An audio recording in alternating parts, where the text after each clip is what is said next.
My wife asked me to open our marriage after she had an affair with her boss, but she regretted everything when I agreed and moved on. I was married to my wife, Katie, for 10 happy years. It was a magical relationship. We met in college and believed we had something special and unique. We were each other's firsts, whether it be going on a first date or spending our first night together. It was a love supposed to last forever, until things began to change. 1 year ago, Katie decided to change careers and get a new job. With a new job came new coworkers and friends who were very open-minded about relationships and intimacy. Every day when Katie came home, she would have a new story about one of her new friends. I was worried because most of these stories included either intimacy or infidelity, and sometimes even both. That being said, I was happy because Katie seemed to genuinely enjoy going to work. She had also started going out more, like going to a late-night party on each weekend. However, this led to us becoming distant with each other. Every week it felt like Katie and I were talking less and less, while she was going out more and more. Some days she came home at 4 a.m., exhausted, and didn't say a word to me before going to bed. She had a guilty look on her face the next day, meaning she knew she had something wrong, but she still never communicated with me. I was concerned about our relationship and decided to have a heart-to-heart with my wife. I told her that by no means did I want to restrict her freedom, and I was happy she was gaining new experiences. But her actions were clearly putting a strain on our relationship, and the path we were headed towards wasn't a good one.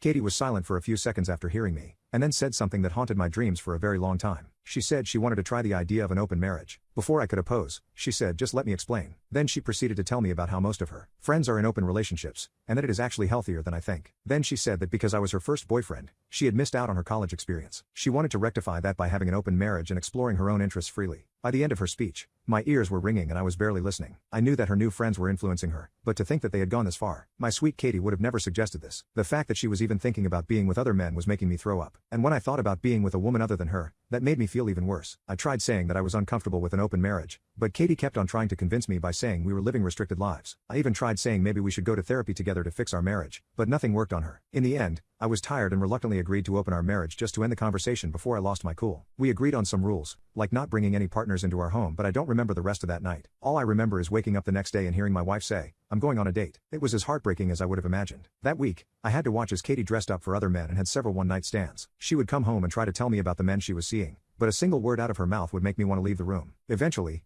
I found out through her socials that she had started an emotional relationship with her manager. He wasn't a young, handsome man or anything like that, but it still made me feel awful. I tried to go on dates with other women to make myself feel better, but it only made everything worse. Every time I looked at another woman, it felt like I was betraying the love I had protected for over a decade, even though that love no longer existed. I just had enough and decided to focus on myself. I stopped looking for hookups and stopped listening to Katie altogether. I spent most of my time working on projects or playing my favorite video games. It was a weird lifestyle for someone my age, but at least I wasn't brooding all day anymore. That's when I met someone online. Let's call her Jin. Talking to Jin felt like I was actually talking to a real friend because she would listen and let me vent without judging me. Even after we met up in real life, that little connection was still there. Jin was from South Korea, and had just gotten out of an abusive relationship. I wasn't looking for a relationship with her due to that reason, which is maybe why we were able to form a real friendship. One day, I was relaxing at her apartment because Katie was having a girl sleepover. That's when one thing led to another, and Jin kissed me on the lips. It was a heartfelt moment in which neither of us was taking advantage of the other. It was also the first time I felt desirable and valued by someone in months. I was finally moving on from the trauma of that particular evening. A couple days after this,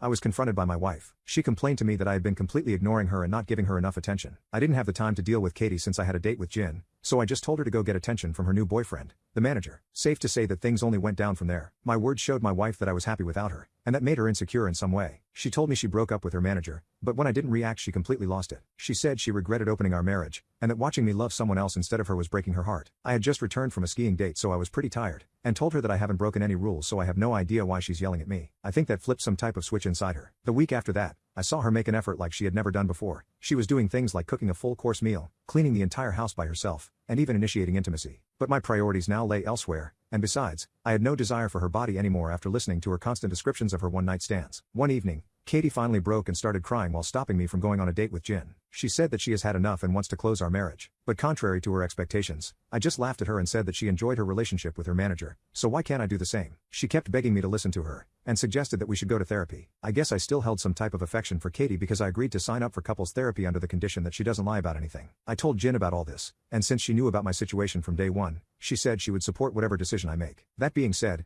our first therapy session was a complete nightmare. Katie broke down and cried for what felt like hours. She admitted she had let her group of friends and manager influence her to experiment and basically forced her into having intimacy with the manager. It was a drunken mistake and she felt really guilty afterwards, so much so that she was on her way to tell me the truth. That's when her friends said I would never forgive her, and I would leave her to rot. They said the the only way to keep me in her life would be to suggest an open marriage, so that way I won't be able to blame her relations with her manager. It was a disgusting truth and I was shocked by this admission, but it was too late. She claimed that the manager only saw her as a distraction and used her, which made her realize how badly she had messed up in regards to me. Even after all that, I didn't feel anything for her, except for apathy. To me it just sounded like she was making excuses for her behavior after watching me finally get some sort of happiness. I told her that there is no way I can forgive her, and decided to stop the therapy sessions while also moving out of the house. I moved in with Jin while consulting a divorce lawyer and thinking about my next steps. Meanwhile, Katie had quit her job and cut off her friends because she said she wants to work on herself. She texted me all that because apparently, she still thought that our marriage could be saved. I guess I messed up by not making it clear enough, because when I came back to the house to grab a few things, Katie threw herself at me. She tried to kiss me and direct my hands to inappropriate places, and only stopped after I screamed at her to get away from me. She looked pissed that I had refused her advances, and angrily yelled, "Oh come on, what can that South Korean beach do for you that I can't?" What she didn't know is that bringing Jin into our mess was the absolute limit for me. I told her that if she still doesn't understand what Jin did for me, then this is the last time we talk without lawyers.